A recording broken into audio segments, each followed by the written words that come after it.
Jeff.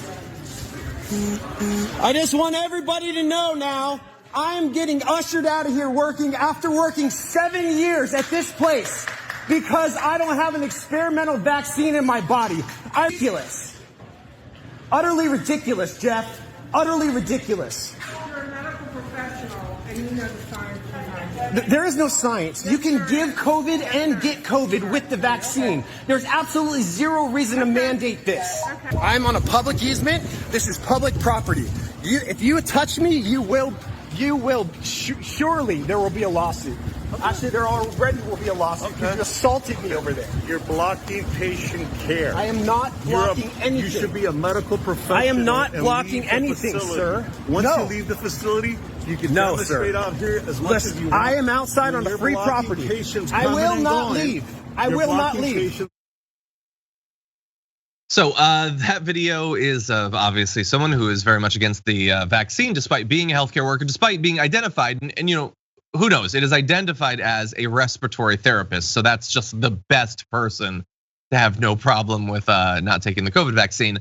But sure wanted to make a big thing out of it. That the sections that Marissa pulled of that video, that is out of a much longer video of this person eventually being dragged out. There was at one point, I think some people clapped as he left.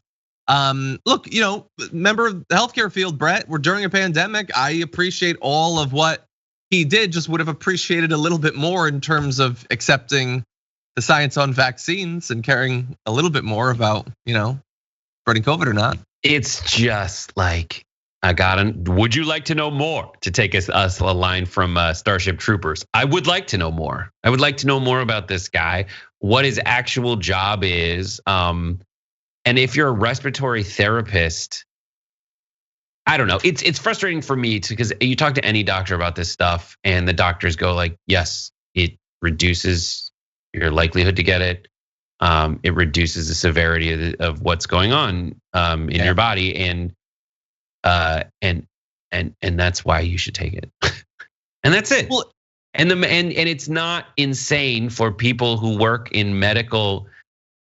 Like, he can argue all he wants, he can cause a scene, he's gone, he's out. The institution made a decision to create a mandate for their workers. It is a combination of all kinds of things, some good, some just like bottom line risk assessment and like insurance fees from the company.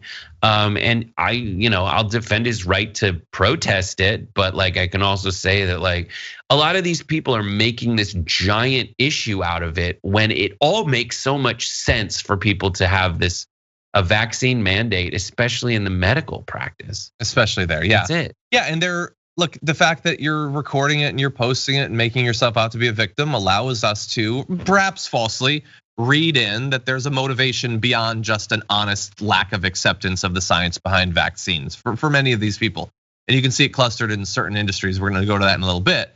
But yeah, their brain just stops functioning when it comes to the vaccine. The idea that you can still spread it when you have the vaccine, yes, that is true at lower rates, and they won't accept that. You can die despite getting medicine for an illness. So I guess we can save time with all this medicine nonsense. What's the point? You can still die. Let's not talk about rates of death, how likely a thing is to happen. And he should understand that. I have to imagine that he does on things that aren't vaccines, but I would be very worried about having a person in the healthcare industry who says the things that he says. God only knows what else he does in terms of dealing with COVID.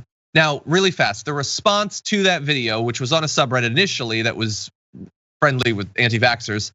Some people pointed out that hospital groups already have to do many vaccinations. Trauma RN said that. Some people said go to Florida.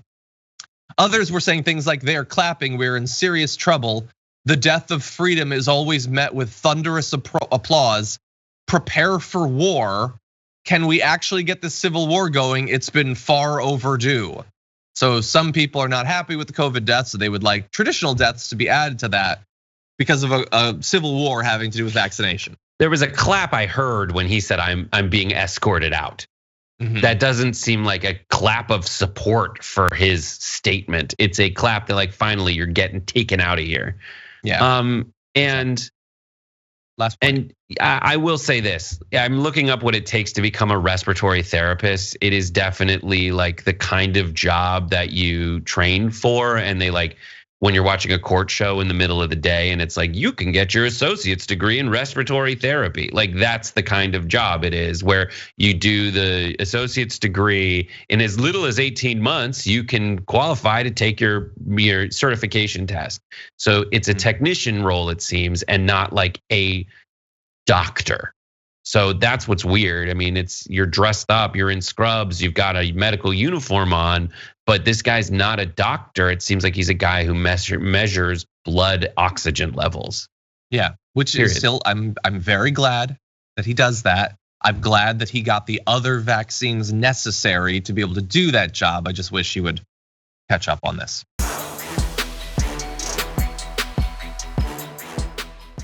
Check out the Damage Report podcast each day, wherever you get your podcasts, whether Pocket Casts or Stitcher or iTunes.